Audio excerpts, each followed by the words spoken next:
A mí me llegaban a decir, mira que te van a llevar esposado de la municipalidad. Me llegaban rumores. Otra vez me dijeron, mira que te van a incendiar completo el mercado de abasto. Uno en política se vuelve duro y no cree tanto en las bravuconadas. Pero ahora que estoy viendo todo el armado, digo, a la gran 7. Y si no renunciaba y me quedaba, ¿hasta dónde iban a llegar? Porque el objetivo era claro. El objetivo era hacerse con la municipalidad lo antes posible.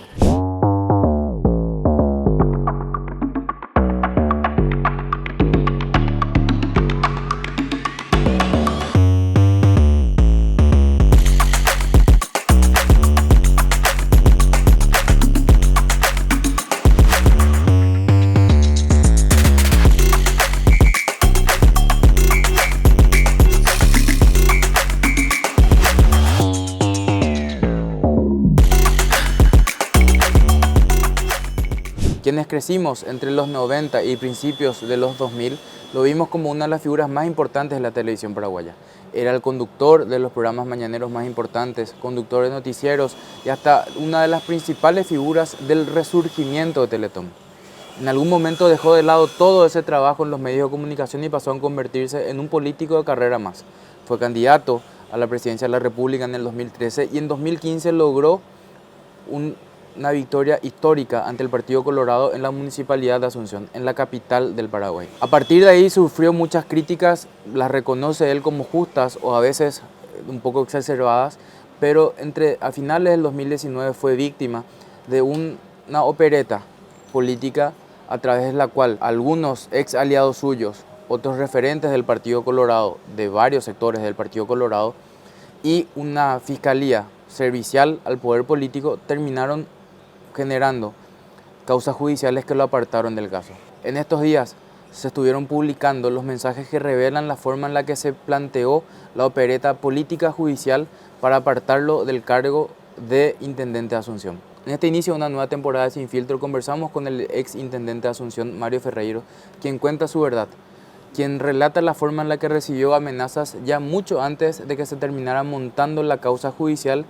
y quien rompe un poco el silencio luego de que finalmente haya sido absuelto y su absolución haya quedado firme en una de las causas que se abrieron en su contra. A partir de aquí, Mario Ferreiro. Mario, ¿cómo estás? Bien estoy, un poco abrumado por tu culpa y por todo lo que estamos conociendo. No puedo decir que sorprendido, pero sí los detalles pues son muy fuertes y generan todo el tiempo mucha reflexión y pensamiento. Tengo que preguntarte esto así de forma directa porque digamos Sí. la pregunta recurrente es ¿por qué renunciaste a la municipalidad cuando de por ahí vos incluso sabías no lo que se está arreglando ahora, pero que no había nada de veraz detrás de las denuncias? Cosa que yo entiendo, mucha gente me hace esa pregunta y casi la coloca como una especie de duda que se instala sobre mi conducta. Yo primero suelo decir que la renuncia es un recurso ético también, no hay que olvidarse de eso, ¿verdad? O si no, pues vamos a hacer el mundo al revés. A ver, te doy un ejemplo inmediato. Ojalá Fretes renuncie antes de su jubilación y se atenga a un proceso, ¿verdad? Bueno, pero más allá de eso, igual, ponerle que eso sirve como explicación. Yo ese día estaba en un acto, nunca me voy a olvidar, en la Costanera, creo que era la embajada japonesa, salgo del acto, me llama Mabel y me dice, están allanando la municipalidad. Y ahí yo le contesto a Mabel, sí, hay siempre allanamientos ahí porque hay requerimientos judiciales, inclusive de contribuyentes por temas impositivos. No tenía la menor idea, ¿verdad? Cuando me estoy yendo hacia la municipalidad ya me explican bien qué está pasando. Entonces, bueno, ahí comienzo a entender la dimensión de ese operativo que se inició justamente ese 19 de diciembre de 2019. Estaba terminando el año, estábamos a punto de iniciar ya el último año de mi gestión. Ahí rápidamente comienzo a atar cabos y me doy cuenta que las famosas amenazas que había proferido desde hace por lo menos 2 años antes Camilo se habían consumado. Ahí ya me comunican, porque todo fue muy rápido, que la Junta se va a reunir para pedir la intervención. Ya me dicen que no tengo más apoyo político, que inclusive algunos concejales de la oposición, le hace Patria Querida, Encuentro Nacional, no iban a ayudarme para quedarme sin intervención. Hago un chequeo rápido a la tarde-noche y ya al darme cuenta que perdí el apoyo político me parecía insostenible. Por un lado, una situación tan dura de allanamiento con un cuestionamiento tan serio Y segundo, ya quedar a merced de una intervención que iba a llegar más temprano que tarde. Inclusive te digo más y con eso cierro la primera respuesta. Hoy agradezco haber renunciado porque lo otro hubiese sido un hostigamiento mucho más duro y con los elementos que ahora conocemos, posiblemente mucho más brutal. A mí me llegaban a decir, mira que te van a llevar esposado de la municipalidad. Me llegaban rumores. Otra vez me dijeron, mira que te van a incendiar completo el mercado de abasto. Uno en política se vuelve duro y no creen tanto en las bravuconadas. Pero ahora que estoy viendo todo el armado, digo, a la gran 7. Y si no renunciaba y me quedaba, ¿hasta dónde iban a llegar? Porque el objetivo era claro. El objetivo era hacerse con la municipalidad lo antes posible. Y bueno, hoy es más fácil con el diario del lunes, pero en ese momento lo hice por intuición y por una cuestión ética que creo que muy poca gente hace.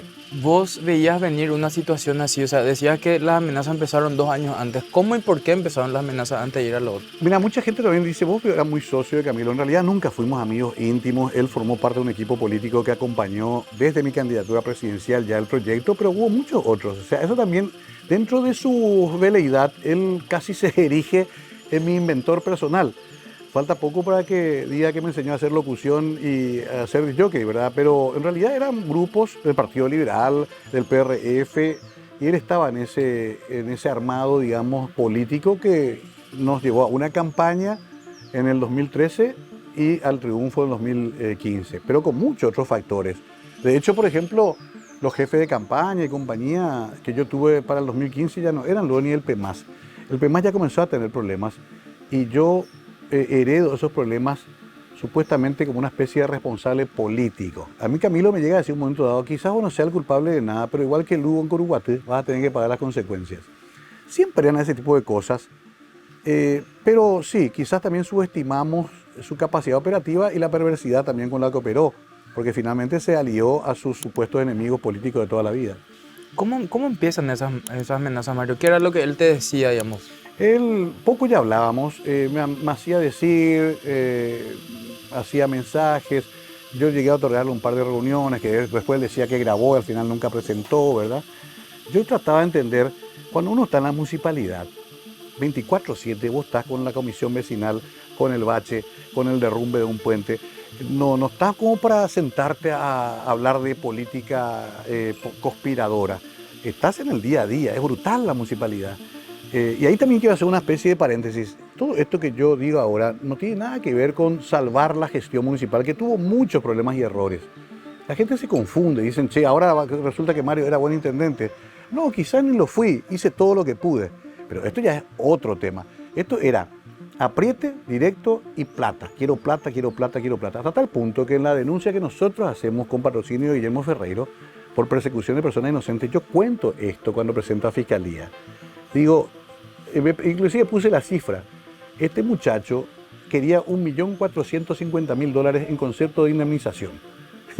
Es como esos matrimonios de las grandes estrellas, Brad Pitt y Angelina Jolie, que quiere, porque se separó, porque se rompió el PEMAS, quiere $1.450.000. Esa era la cifra. Bueno, y en carácter de qué, y no sé, por la campaña, porque te di esto, porque aquello, porque yo sufro, porque le metió a su hermana, su casa, que no era su casa. Era muy raro, yo no podía estar con eso. Entonces dije, bueno, no sé, vean ustedes, yo no puedo hacerme cargo de algo que ocurrió políticamente entre ustedes, le decía sobre todo a la gente del PEMAS. Y bueno, eso se fue enrareciendo cada vez más y ya se convirtió, como dice uno de los mensajes, extorsión pura nomás ya. O sea, lo que antes era una negociación se convirtió en una extorsión pura. Bueno, dame plata o te liquido. Y ahí aparece providencialmente la famosa grabación donde él dice que le preguntó supuestamente a Horacio Cartes, o que Cartes le preguntó supuestamente, ¿qué querés? ¿Plata o plomo? ¿Verdad? Y le dice él plata. Y les vamos a masacrar a estos tipos. O sea, yo te digo, Juanqui, yo le agradezco mucho a Guillermo Ferreiro, es un gran abogado, pero aquí Dios también estuvo presente y me ayudó porque esto pudo ser realmente una tragedia personal y familiar, además de las connotaciones políticas que por supuesto acarreó este caso. En algún momento las amenazas, de hecho lo dijo Guillermo Ferreiro, tu abogado, que hubo amenazas incluso sobre el riesgo de tu vida, amenazas que hicieron llegar a tu familia, Mario. Sí, inclusive en ese famoso 6.000, 7.000 páginas una donde me dice, porque él decía que su hermana estaba enferma gravemente y también tratamos de ayudar en eso. Es una cuestión humanitaria, ¿verdad? Y vas a terminar igual que mi hermana, por ejemplo, decía, ¿verdad? Eso está. Y después estaban también llamados que hacía, habló una vez con mi esposa y le dijo que mis hijos iban a crecer en Tacumbuco visitando a su papá. Él no tiene límite, él tiene un comportamiento prácticamente psicopático, ¿verdad? Yo conozco demasiado gente y viví demasiado, ¿verdad? No me asusto tampoco de esas cosas, pero cuando uno ve los mensajes hay sí una línea discursiva mucho más sólida y una operación que buscaba realmente ese fin, ¿verdad? Y esa famosa conversación que aparece en enero del 2020, yo me fui a la fiscalía, hablé inclusive con la doctora Sandra Quiñones. Justo en esos días se había producido una masacre en Pedro Juan. Yo dije, eso es masacre. Operativo masacre es matar gente. Está bien, es metafórico, está bien, bravuconada, pero lo dijo y quedó grabado. Y no era la voz de Carlitos Vera, era su voz, ¿verdad? Nadie investigó nada de eso, a nadie le importó porque nosotros éramos los grandes bandidos que supuestamente habíamos hecho una caja paralela y que supuestamente habíamos pagado una obra sin que se haya hecho. Bueno, para demostrar la falsedad, eso tuvieron que pasar 3 años como imputado, prácticamente como una especie de lacra de la sociedad, donde tuve que sobrevivir a duras penas. Te escuchaba decir algo que en teoría la imputación no produce agravio, según el derecho penal, digamos, pero viendo mal para alguien de una persona de exposición pública por tu trabajo de comunicador anterior y nuevamente ahora, y como una persona que está tratando de construir una carrera política, eso genera ya una marca, digamos, por más que haya existido una absolución que ya quedó firme, ¿verdad? Totalmente. Nuestro único capital como comunicadores es que nos crean. Eso quedó muy dañado con esta acusación. Bueno, está bien, me dirás, te metiste en la política, no te quejes ahora. De todas maneras, muchas cosas ocurrieron, ¿no? Los bancos te cierran las cuentas cuando estás imputado. Después me enteré que tienen derecho a hacerlo, porque es un contrato, digamos, de 2 partes que pueden rescindir cualquiera de las partes cuando quieren. Después me encontré con que algunos auspicios que yo solía tener históricamente me dijeron, no, vamos a esperar que termine tu proceso. 3 años, ¿verdad? También me encontré con amigos con los que les fui a visitar y me dijeron, no, está muy caliente el tema y no podemos darte trabajo. Ahí comencé a desesperarme porque en realidad no tenía tanto oxígeno. Yo salí con menos plata de la que tenía la municipalidad y eso consta en la declaración jurada que se presenta ante la Contraloría. No se le da importancia a eso. Nosotros mismos los periodistas decimos, no, pero eso que se dibuja nomás todo. No, pero resulta que cuando haces bien se dibuja y cuando haces mal se olvidó nomás de poner algunas cosas. Ahí está completo. Si hay algo rastreable, Juanqui, ahora más que nunca, vos lo sabés porque soy investigador, es la ruta del dinero. Hoy no hay forma, pero ni los grandes capos mafiosos de Sinaloa no pueden más esconder su dinero. Nadie. Entonces, era tan fácil ver que no había una correlación entre el cambio en mi sistema de vida de 4 años, que fui intendente, a lo que fue cuando salí. Y después se generó lo siguiente, subsistir y con una pandemia encima. Parecía la tormenta perfecta. Ahí me ayudó mucho mi fe, me ayudó mucho Male, que es una guerrera, y ocurrieron milagros. Me dieron trabajo en Top Millennium, ahí se portó bien la familia Correa, hice unos cursos, vendí discos, voy a escribir sobre eso, hasta cuadros vendí, hasta más o menos reacomodarme. Y después de más o menos pasado casi 1 año, la media cadena me convoca y ahí tengo un trabajo formal. Fue muy duro y no quiero también hacerme la víctima, pero le puede pasar a cualquiera que ose desafiar el establishment político. Ese es el gran mensaje de este tema. ¿Te dolió o en particular una de esas puertas cerradas como consecuencia de este proceso, digamos, Mario? Sí, ¿sabes qué pasa? Siempre se dice, es casi un lugar común, que en las malas se ven los verdaderos amigos, y puede que sea cierto, y aparecieron muchos que no estaban previstos, que ayudaron. Personas extraordinarias que me dijeron, vení acá, toma esto, te damos esto, qué sé yo. Male también consiguió un trabajito. Fue una construcción, digamos, muy gradual. Mientras tanto, había que calcular cómo defendernos. Ahí también tengo que reconocer que Guille, al ser luego mi sangre, no podía negarse a ayudarnos. También me ayudó el doctor Osvaldo Vitar. Siempre ocurrieron cosas que me fueron, digamos, llevando a la posibilidad de salir con éxito. Y te cierro el concepto con esto. Tan frágil es la línea esa que también dependíamos de qué tribunal nos tocaba. Nos tocó un tribunal muy serio. También dependíamos del momento político. Una serie de factores. Yo creo que se concatenó todo eso y logramos esto que se logró con mucho trabajo y sobre todo con mucho respaldo administrativo. Eso también, Juanqui. Si nosotros teníamos un papelito mal hecho en el proceso de 8A, estábamos muertos. Estaba todo perfecto. El fiscalizador declaró con una lucidez y una claridad meridiana. Ni siquiera lo conozco, te lo juro por mis hijos. No lo conocí hasta ese día del juicio en que declaró al fiscalizador de la obra, un señor de apellido Cárdenas. Imagínate si Cárdenas iba y decía, no sé qué hicieron, eso fue un desastre. Está liquidado. O si Cárdenas era sobornado, como pudo serlo, ahora lo vemos, por este equipo de terror. No ocurrió. Y después los administradores municipales que yo tuve fueron muy ordenados y fueron también al juicio a testificar con documentos. Una suma de factores. Yo ahora me pongo a pensar, digo, es como salvarse de una muerte por una enfermedad oncológica lo que me pasó a mí. Cuando termina el juicio y se da a conocer el veredicto de las doctoras Crishon y Morel y Portillo, creo que era la otra jueza. Elsa García, perdón. ¿Qué sentís y cómo te sentiste al llegar a tu casa y hablar con tus hijos? La parte humana es fuerte porque si bien Guillermo me iba explicando, viste que te volvés medio doctor en Derecho en los juicios. Yo ya quiero estudiar Derecho. Siempre él me dejaba una reserva, me decía, pero también puede ocurrir lo peor. Inclusive cuando comienza la sentencia, yo le miro a Guille como diciendo, ya estamos. Me dice, espera, porque a veces en la segunda parte viene el mazazo. Entonces, fue una cuestión contenida, contuve como pude también, no quise hacer un espectáculo, estuvo Male conmigo como siempre a mi lado, pero sentí un alivio enorme. Yo no tengo tampoco el chip del rencor y el odio. Hay gente que me critica, me dice, vos eres demasiado bueno eso, Mario, atacale, fundile, aniquilar a estos tipos. No sé qué va a pasar ahora porque hay demasiados elementos. Hay luego una denuncia que hicimos nosotros que a lo mejor estos nuevos elementos van a tener que entrar en esa denuncia.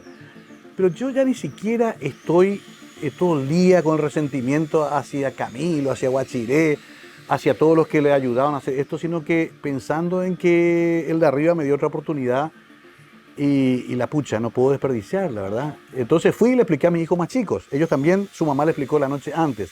Porque ¿qué pasa, Juanqui? Ellos podían no ver regresar a su vieja al día siguiente. Vos sabés que a veces se sale esposado de un juicio. Hasta eso tuvimos que pensar como escenario posible.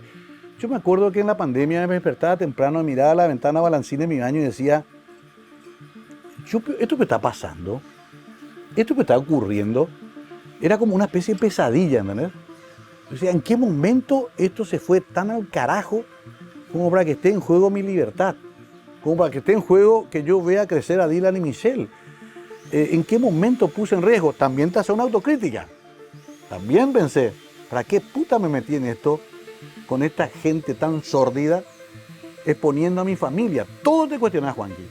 Y bueno, todo eso explotó ese día como una forma de alegría inmensa, un poco de lágrimas, pero sobre todo una especie de paz que hasta ahora estoy tratando de administrar. Encima vos decís eso y justo en época de la pandemia teníamos que estar encerrados. Sí. Y vos tenías que afrontar ese proceso penal, ¿verdad? O sea, era tipo, pero encerrado dentro todo con tu familia, digamos, ¿verdad? La única vez que yo suspendí una audiencia fue cuando estuve con COVID. La única vez. Después se suspendió por otras cosas, tampoco chicaneamos ni nada. Y estuve con mi familia, claro que sí. ¿Sabes qué me hace acordar mucho? Hay una escena de La vida es bella, que está él preso en el campo de concentración con su hijo, ¿te acuerdas? Sí. Y él sale y un nazi le apunta con una ametralladora y él camina y el hijo está mirando por la ventanita. Y él, para que su hijo no sufra, se hace el payaso frente al nazi. Y camina y hace unos pasos medio de payaso y el hijo se ríe. Bueno, yo hice esos 3 años con mi hijo. Traté con los menores. Los más grandes, por supuesto, sufrió mucho más porque ya entienden todo. Pero con los menores está todo bien. ¿Entendés? Recién en la última parte, porque además el mayor de los hijos que tengo con Male ya tiene 11 años, le tuvimos que explicar. Entendieron todito. Pero 3 años disimulé todo lo que pude la angustia porque no podía contagiarle yo eso a ellos tampoco. No tienen por qué, ¿verdad? ¿Te arrepentías de haber entrado en política, Mario? No, porque eso también expliqué. Me arrepiento sí de muchas cosas que no articulé bien porque no tenía la experiencia, porque además la política siempre supera a cualquier cosa que puedas planificar. Te va a traicionar siempre alguien que no crees, ¿verdad? Te va a exigir más de lo que pensabas otro, porque política es todo el tiempo dame algo. Cada sector te dice dame algo. Cada uno quiere una parte de tu poder o de tus recursos o lo que sea. Quizás no calculé eso, pero hay otros aspectos que a mí sí me gustaban hacer, que fue trabajar, por ejemplo, con los bañados. Esa unión quedó hasta ahora, siento esa fortaleza. Algunas transformaciones que hicimos también, sobre todo en esas zonas. Fue una experiencia muy fuerte, intensa. Como me dijo una vez un amigo, esa experiencia no la vas a perder nunca. Y una vez que me rompí la pierna limpiando mi casa, el camillero de un sanatorio me dijo, señor Mario, no importa lo que pasó con usted, esa alegría que nos dio el día que le ganamos a los Colorados no nos saca a nadie. Son cosas que vos decís, bueno, algo hicimos, algo marcamos. Te das cuenta que en Asunción cada 20 años se le gana a ellos. Y en Paraguay una sola vez en toda la historia en los últimos 70 años. Entonces, de algo valió también. Pero reconozco que pude haber cometido muchísimos errores. Pues sabes que sobre eso que decías de que se le gana cada 20 años acá, en los casos anteriores, Martín Burt se quedó, digamos, con cierto mote que trataban de usar ahora que decidió volver a meterse en política. Sí. A Filisola hasta ahora, a Carlos Filisola se le sigue atacando por errores que seguramente cometió en su gestión. Como que de los opositores creo yo que no nos olvidamos tan fácil de las cosas. Pero quiero ir al otro caso, que es el de Fernando Lugo. Si bien podemos estar o no de acuerdo en la forma, yo creo que el juicio político es una figura válida. Para mí no era el momento, siendo una figura válida. Pero ¿vos crees que ese establishment del que hablabas, sobre todo cuando no tenés la mayoría propia, va a seguir operando siempre así con cualquier opositor que llegue al poder? Estoy absolutamente seguro y creo que el gran mensaje de mi caso es ese. Fíjate que trataron de hacerlo con los IT, estuvieron cerquita, también le pusieron fiscalía, también le allanaron. IT nomás también articuló mucho más rápido una suerte de red de protección política que yo no tuve. Eso hay que reconocer también. No se puede llegar con 2 concejales. Como Lugo también llegó con 2 diputados, ¿verdad? No se puede. Es una utopía. Trataron de hacerlo con Prieto. Tampoco, estuvo muy cerca también. Y todavía lo tienen ahí entre ojo y ojo porque si llegan a ganar ahora en abril, quizás lo busquen de vuelta a Prieto. Este es el modus operandi y lo más grave es que con estos chats que vos publicaste, se queda al desnudo exactamente cómo trabaja. Y te voy a hacer un resumen rápido, conceptual, para que la gente entienda.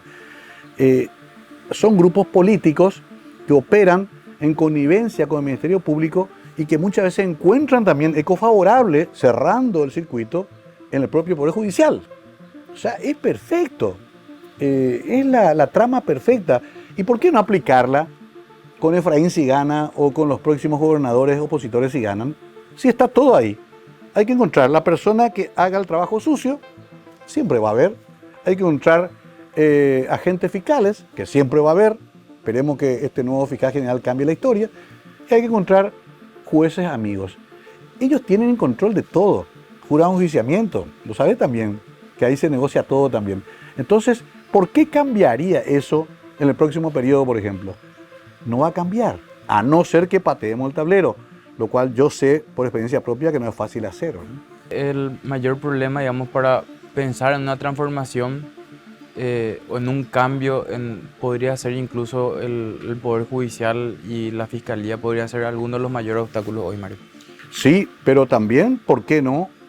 A la luz de un triunfo electoral grande, se pueda ya rápidamente operar para generar consensos nuevos en los cuales digamos, señores, no puede ser más así. Te doy un ejemplo, estuve pensando estos días. La Fuerza Armada era nuestro gran miedo cuando cayó Stroessner. Me acuerdo de que Carlos María Lescano, Carlos Martini trabajaban muy bien, hicieron una especie de diálogo cívico-militar, porque ellos eran el factor de poder, lo tuvieron más de 60 años. Entonces decíamos, no vamos a poder hacer esto porque la Fuerza Armada enseguida va a salir y va a dar un golpe. Se logró que vuelan a sus cuarteles, se los institucionalizó. Hay siempre problemas, hay corrupción, pero ya no son factor de poder. Bueno, tiene que lograrse lo mismo. No puede ser que los fiscales y jueces sigan siendo inclusive Urreros, que vayan a las elecciones internas de su partido, que sean candidatos. Eso pues se puede pactar como todo país civilizado, decir, no señores, a partir de ahora es imposible. Vos sabés que recién después del golpe de Estado y de la nueva Constitución se logró que no estén afiliados los militares. Antes estaban y votaban. Bueno, ¿por qué no caminar sobre ese ejemplo y tratar de hacer lo mismo con Ministerio Público y con... Vos me dirás, es más difícil porque hay sectores de poder fáctico que hoy no vivirían si no fuera por estas instancias. Pero si no, no vamos a poder. Te reitero y te firmo hoy, 2023, comienzo de año, que lo que me hicieron a mí van a seguir haciéndolo. Inclusive hasta estar amenazando ya en seguir haciéndomelo a mí por la osadía de que se hayan mostrado estos chats. Ya me mandaron decir, y ya sale en las redes sociales, tenemos más causas. Claro, si tiene todo el esquema. No será Estela Maris, será otra, Juana Jiménez, ¿entendés? No será Soares, será otro que va a decir, sí, yo luego vi tal cosa. O sea, tienen toda la hoja de ruta y hasta que no se destruya esa hoja de ruta, lo van a seguir aplicando con intendentes, gobernadores, con presidentes y también con personas y empresas privadas que no estén dentro del esquema. Vos sabés que una de las críticas que nos hacían, y te la quiero preguntar directamente a vos, porque en el esquema de trabajo nunca está tapar ninguna crítica que se haga, incluso a nuestro trabajo, es que decían, ustedes fueron los culpables, hablando de ABC y de los periodistas, digamos, de tu salida, ¿verdad? ¿Vos pensás que los medios de comunicación tuvieron algún tipo de influencia para tu salida de la intendencia? Vos sabés que parece, quiero decirlo para congraciarme, pero yo pues vengo del oficio y la función esencial de la prensa va a ser siempre la crítica. Entonces yo le escribí una carta a Acero Sucolillo. Debo ser el único intendente de la historia que le puso una carta llamada Querido Acero. Hasta ahora se burlan de mí por eso, pero es lo que sentí y fue muy, muy tierna esa carta. Y él me dijo, ponete a laburar y dejate hinchar la pelota, algo así, ¿verdad? Me puso dos palabras y chao, ¿verdad? Y para eso lo te metiste ahí, algo así me dijo, ¿verdad? Pero, a ver, a veces duele y sí, a veces uno cree que ya hay una exageración, pero nadie cae. O si no, sería muy fácil derribar un gobierno. Nadie cae por la prensa. Es mucho más complejo el tema y acá se demuestra. Yo podía terminar mi gobierno muy golpeado por las críticas, pero terminar mi gobierno. Pero otra cosa es que le llamen a un tipo, le dice faltan 20 pollos, fulano va a declarar si le llega la ayuda, vamos a encontrarnos en la casa de la fiscal con el señor Tractor. Eso es otra cosa. Una cosa es que te digan, sos un inútil en todos los diarios, todos los días. Otra cosa que te digan, lo vamos a masacrar a este tipo. ¿Te das cuenta de la diferencia? Y ojalá que la gente se dé cuenta. Yo puedo aguantar esa crítica despiadada, pero no puedo, no tengo ni una posibilidad de aguantar una operación mafiosa en la cual hablan de aniquilarte. Eso es muy diferente. ¿Qué encontraste cuando llegaste a la municipalidad y dijiste, o si encontraste algo que haya dicho, mierda, ¿en dónde lo que me metí? Hay un famoso asesor de campaña que se llama Ayrton Pizzetti, brasileño. Él ayudó en la campaña de Lugo y ayudó también en mi campaña. Personaje, un tipo muy inteligente. ¿Sabe qué me dijo esa tarde que ganamos? Me llamó, un tipo muy inteligente. Me dice, Mario, vamos a hacer lo siguiente. Usted va a aceptar el triunfo y va a renunciar antes de asumir. Le digo yo, Ayrton, ¿qué, tomaste algo? ¿Qué te pasa? Y me dice, no, Mario, eso es ingobernable. Eso es imposible, esa es la tumba de todo político. Acá lo que demostramos es que se puede ganar y vamos al 2018. Yo, por supuesto, no tenía la más mínima posibilidad de hacer eso, ni tampoco tengo la osadía, ¿verdad? Él quería que renuncie antes de asumir. Es una exageración quizá, pero en realidad, así como está la matriz de los gobiernos municipales del Paraguay, son imposibles. No hay ser humano que salga ileso de esos lugares. Porque la matriz, la estructura está diseñada para el fracaso. Y ¿sabe qué hacemos, Juanqui? Nos repetimos cada 4 o 5 años la ilusión de que va a venir uno que va a cambiar todo. ¿Y por qué nunca nadie cambia todo? Porque no está previsto en un esquema donde hay una serie de problemas estructurales desde el presupuesto hasta la superpoblación, hasta el problema social, hasta la cuestión de que Asunción tiene el peso de 18 ciudades alrededor. Y bueno, ahí podríamos hacer todo un programa al respecto. En pocas palabras, encontré una situación dificilísima, pero también yo estoy seguro que por lo menos, y gracias a eso salimos a sueldo, pusimos un cierto orden administrativo que es verificable además. Yo reitero, tengo 4 balances aprobados. reitero, no tengo en mi declaración jurada una inconsistencia. Tan bandido pues no puede ser uno si sale de esa manera después de 4 años. Pero sí, debo reconocer que cada pliego, cada obra, cada empedrado de 5 cuadras hay que negociar con una bancada opositora durísima y así poco puedes hacer. Vos sabés que lo que te señalan algunos de tus críticos, Mario, o que te cuestionan, digamos, es el que dicen ellos haber pactado con los colorados y haber aprobado el primer balance de... Vos no tenías nada que ver porque realmente eso hace la Junta, ¿verdad? Sí. Pero que se haya aprobado el balance de la salida de Arnaldo Samaniego, ¿verdad? Sí, me acuerdo en ese momento. Yo pues hice toda una campaña en la que dije sin odios ni rencores, sin venganza, porque cuando llegamos al triunfo se temía que nosotros entremos como una especie de Atila con una guadaña a liquidar a todos los colorados, a castigarlos. Incluso ahora me estoy acordando que el presidente de la República me llamó esa tarde cuando gané y me dijo, lo único que te pido es que seas benevolente, cuidadoso con mis correligionarios. Sí, presidente, no se preocupe. Yo nunca dije porque además es una utopía y una tontería, porque además no todos...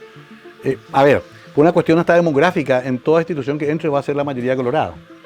Pero no en pequeña mayoría, 70, 80%.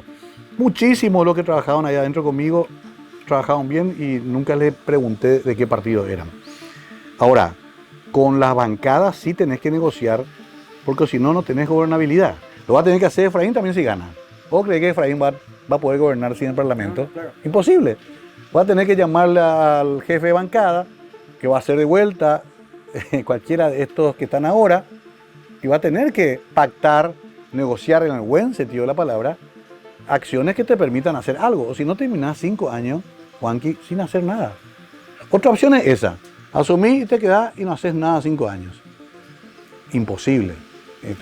La gente te echa después de 5 años. Entonces, para poder hacer cosas, tenés que ir cediendo también poder, tenés que ceder espacios. A mí me pedían de todo. A mí me llamaban desde las 5 de la mañana senadores, ministros, diputados, hasta espacio reservado que tiene yo todavía. No sé si vos sabés. Esa vieja práctica de la libretita que dice libre circulación, hasta ahora existe. ¿En serio? Sí. Cuando seas diputado vas a saber. Yo firmaba todos los años. ¿Vos sabés lo que? Ese es un anacronismo. O sea, hasta eso y llega y firma porque si no iba a irte al aporte. Porque no te olvides que también la Cámara de Diputados tiene poder sobre la Intendencia porque tiene capacidad de intervención. Claro. ¿Ok? Entonces, si no cambiamos el esquema, va a seguir todo igual. Yo me acuerdo, Mario, y te quiero poner, vos me podés decir sí, no, Sí. o no es así. Pues yo me acuerdo que cuando vos entraste dijiste, entre otras cosas, por ejemplo, contaste que lo de la planta capa asfáltica, que si es que se ponía en buen funcionamiento, en un mes aproximadamente se produciría el nivel de asfalto necesario. Sí. Y hablaste de la necesidad de cortar cabezas en planillerismo, no de los funcionarios, pues yo no quiero satanizarle a todos los funcionarios, ¿verdad? Sí. Pero yo me imagino que ante esa situación te encontraste con, para mí, hay 2 dueños reales de la municipalidad. Uno es Colorado, el otro es liberal. El Colorado perdió mucho peso en el último periodo. Me imagino que ya sabes quién es. Uh-huh. Y te dijeron, vas a sacar planilleros. Pero esa es otra gente. Uh-huh. Y te dijeron, no jodas, porque vas a tener problemas de gobernabilidad, que es lo que vos estás diciendo. Porque generalmente son 4, digamos. Si no se limpia la ciudad, si no se recapa la ciudad, la gente enseguida siente. Absolutamente. Sí. Entonces, y esa gente es la que maneja eso. ¿Vos te encontraste en una situación así, Mario? Sí, no puedo ser necio en decir no, yo encontré todo perfecto. No, esas realidades encontré. Yo tuve que ir a firmar un préstamo a corto plazo para pagar aguinaldos 2 días después de ascender. Imagínate vos, para pagar aguinaldos no había. Tuve que hacer un préstamo que después se recupera con la recaudación que se cobra en enero. Es brutal el tema. La realpolitik es otra cosa que la campaña donde sí, somos todos, digamos, puros y castos. Ahí ya enseguida te encontrás con la verdad. Aún así, me acuerdo que nosotros sacamos una lista de 600 personas para... Bueno, eso se repusieron en menos de un mes la mitad, inmediatamente luego. Y los otros más o menos fuimos atajando lo que pudimos, pero nunca, y te vas a dar cuenta si ves que nunca se puede bajar. ¿Sabes cuál era nuestra gran meta? Que por lo menos no aumente. la plantilla. Y así salimos. Y tratar de mantener ahí entre los famosos 8.000 empleados de intendencia y sí, hay como 1.500 de junta municipal. Es la junta municipal con más empleados del mundo, ¿verdad? Pero ese era un logro. Yo le decía a los muchachos, che, no vayan a meter más gente. En todo caso, cuando haya vacancias, hagan su pedido. Los muchachos son los concejales y así se hablaba y se negociaba. Esas negociaciones las hacen los sindicatos, no los concejales directamente. Todo eso tenés que manejar con cierta cintura porque si no, directamente ya no gobernás. Asunción no aguanta una semana sin recolección de basura. Aguanta. Asunción aguanta si no recapaz, a pesar de que se va a romper siempre todo porque está un desastre la instalación subterránea de agua. Entonces entra en esa lógica perversa de siempre ir detrás de la cuestión y llegar siempre tarde y apenas tapar baches, que además nunca los tapas todos y terminás vilipendiado. La basura lo mismo, el tema de la disposición final, ¿verdad? Mira, acá tendría que venir, ¿sabes qué? Hasta casi una especie de gerente técnico de una ciudad, manejar esto y tener ahí una especie de posición política para otras cosas. Y tiene que explicar a este gerente que si no se sube la recaudación o si no hay un aporte del Estado a la ciudad, esto no va a cambiar nunca. Mario, ¿volvería a meterte en política como candidato? Voy a ser claro, no. NO, no. Pero eso sí, voy a activar mucho para ayudar a Guillermo Ferreiro, a Efraín Isole, todo lo que pueda hacer para un cambio voy a seguir haciendo. Candidato ya no. ¿Crees que gana la Concertación? Yo creo que sí, hay que cambiar esa percepción de derrota que hay por ahí instalada. No sé de dónde, porque los números dicen que se puede ganar. Hay que cambiar eso. ¿Cómo empieza tu afición por la política, Mario? Yo soy de una familia política, mi padre y mi madre fueron exiliados en el 47, con mi madre siempre militamos en el PRF, Adolfo se fue preso cuando yo estaba en segundo curso de colegio, mi hermano Roberto es concejal departamental del PRF en Encarnación, otro hermano es candidato en Tobatí, siempre fuimos políticos.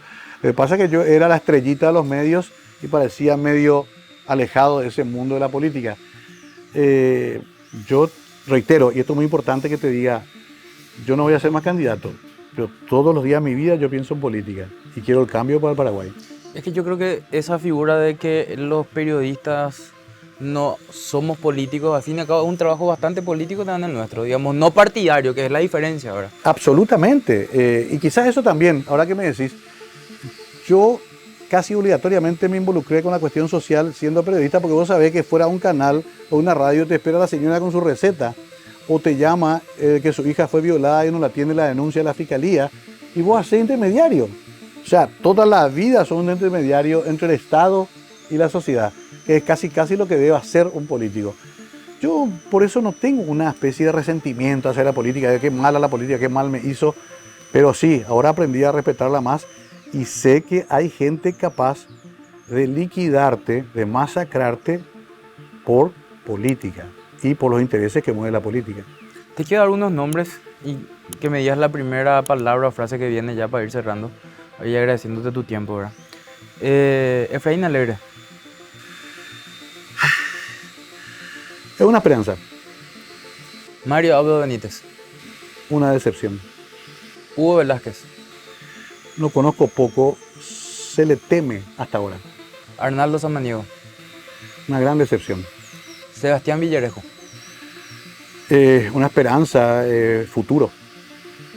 Soledad Núñez. La veo bien, quiero que sea presidenta en 5 años. Carlos Arrey. Un amigo, Carlos, lo quiero mucho a él y a su familia, a pesar de que él se lleva mal con Guillermo. Daniel Centurión. Lo conozco poco, siempre fue difícil el cariño entre nosotros. Lilian Samaniego. Casi no la conozco a Lilian y genera temor. Santiago Peña. Tú sabes que a Santi yo la aprecio. No puedo, fue más fuerte que mi propia vocación política. Me parece un tipo querible. Ojalá que no lo lleven a lo que seguramente me llevaron a mí también. Pedro Aliana. Lo conozco poco, somos pilarenses y algunas veces fue duro conmigo. Horacio Cartas. A Horacio lo conozco desde el Cristo Rey y también me pasa igual con Lugo. No tengo elementos para tener rencor hacia él, pero es de respetar.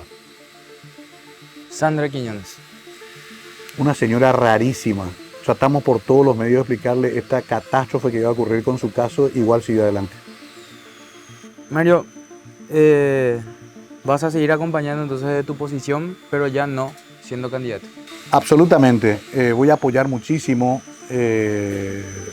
pero ser candidato significa entrar de vuelta en este fango del cual salí maltrecho, pero tengo que agradecer que salí vivo. ¿En algún momento tuviste miedo por tu vida, digamos, por tu integridad física? Sí, esta mañana. Yo me voy a las 5 de la mañana a mi trabajo y dije, ¿qué pasa si con esto que está sacando Juanqui me mandan un matón? Puede pasar, pero tengo fe en Dios también. Y durante el proceso, digamos, hubo en algún momento en el que dijiste, puta, me quieren hacer realmente daño. No, porque el proceso pues, es muy largo y te va generando una especie de tranquilidad. Pero cuando llegas hacia la sentencia, sí. Durante la gestión tampoco tuve tiempo de tener miedo. Además tenés una estructura de protección, Pero cuando se saben estas cosas tan fuertes que se están sabiendo y cuando ves lo que eran capaces de hacer, decís, bueno, por ahí me mandan un matón, por ahí la masacre se corporiza en algo material. Pero me pasa rápido. Soy de rezar. Durante mi juicio recé más veces que en toda mi vida completa.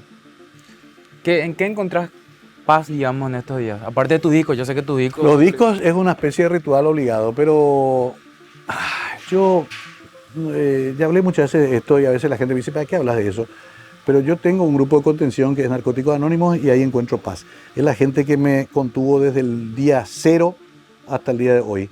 Y bueno, hacemos reuniones, tenemos una especie de estructura grupal de autoayuda y yo me voy por lo menos una vez por semana a esas reuniones. Eso me da paz. Por último, ¿truncaron tu carrera política con esto, Mario? Sí, la verdad que sí. Quizás hoy estábamos hablando de otro lugar, pero las cosas pasan por algo también. Yo tengo también esa idea y debo ser agradecido. Mucha gente me está diciendo lo que pasó contigo es un milagro, más allá de la capacidad de Guillermo, más allá de la calidad del tribunal que te tocó. Mario, esto fue un milagro y agradecerlo. Y eso pienso hoy, Juanqui. Gracias, Mario. Gracias. Mario Ferreiro, en el inicio de esta nueva temporada de Sin Filtro, muchas gracias a la gente del Cafetero, que es nuestro lugar de grabación, y gracias a ustedes por escuchar y por ver ahora también a través de las redes de ABC Color.